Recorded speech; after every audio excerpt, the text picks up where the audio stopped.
Things were changing for Rebecca, and they were changing pretty fast. She was pregnant, but the pregnancy brought in some difficult moments in time. The baby within her womb, they jostled, and she could not bear that. She could was suffering and she cried out and said, "Why is this happening to me?" If you read the scripture, Genesis chapter 25, verses 21 to 23, we read this story about Isaac and Rebekah. These two people, the couple had a very fairy tale kind of romantic marriage. Isaac's father, Abraham, who is a patriarch, he one day when he was old, he called his chief servant and asked to go to his hometown and get a beautiful, good girl for his son.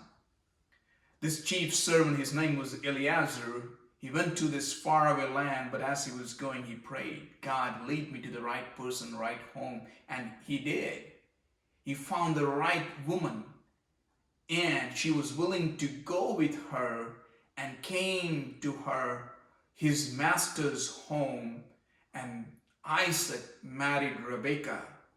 And this was very beautiful wedding, and the scripture says he was very pleased and comforted in Rebekah. Things were going well, but suddenly we come to this place where Rebekah is going through a difficult time. She's suffering and she's asking, "Why is this happening to me?" You and me, have we asked these questions?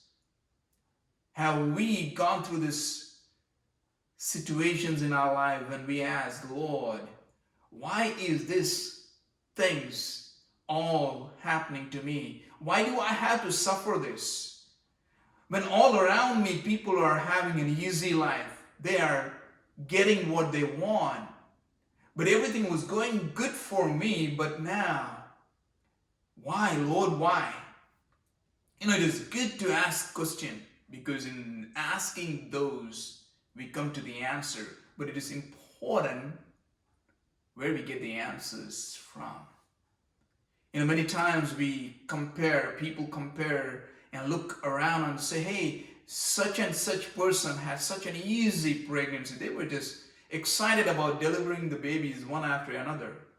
But for me, see, I'm suffering, going through this difficult time. Why is this happening to me?" This question was asked by one of our friends. She had a childhood dream of becoming a teacher, and she committed and dedicated her life for this. But when she graduated and started applying for her dream schools, most of the schools did not even invite her, call her for an interview. She was so rejected, and she started asking, "Why is this happening to me?" And she was depressed, real. And one day, after some months, she found an advertisement which said an overseas school was looking for a teacher. Well, she didn't have anything to lose, so she just applied and she went there. When she went there, she found out she was connecting to her calling. This was something she was longing to do.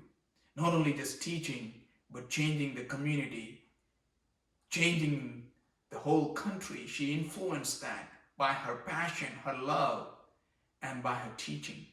Here Rebecca went to the Lord, and the Lord said, "There are two nations in your womb, and they will be separated." Rebecca wanted that just like all other people, just a baby or just a son or a child.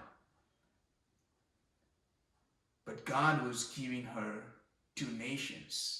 Oftentimes we are so focused in our pain, our struggle, we don't know what is God doing behind this.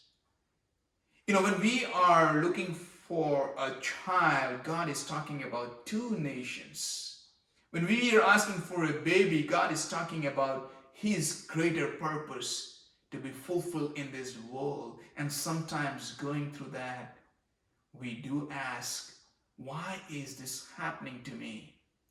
It is good to ask those questions, but it is important where we get those answers from. Not comparing with others, not going into that self pity mode, but rather coming to a place where we connect with the greater things that God is doing in this world. You may be having some dreams, and as you are following those footsteps, you are asking this question in this time: why this is happening? This is not what I expected, but I want to encourage you today. God's purpose and His plans are bigger than what we can even fathom or comprehend. May God bless you.